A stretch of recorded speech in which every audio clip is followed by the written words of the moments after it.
بسم اللہ الرحمن الرحیم۔ پیر اور جمعرات کے دن اللہ کے ہاں کیا فیصلے ہوتے ہیں، آج ہم آپ کو اس بارے میں بتا رہے ہیں۔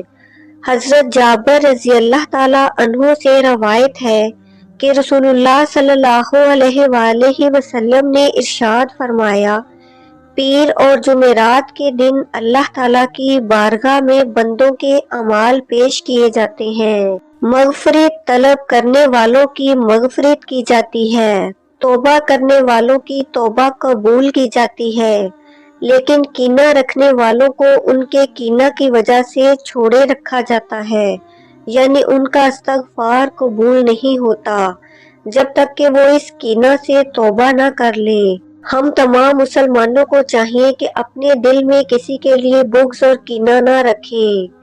اللہ تعالی ہمیں دین کی سمجھ نصیب فرمائے، آمین۔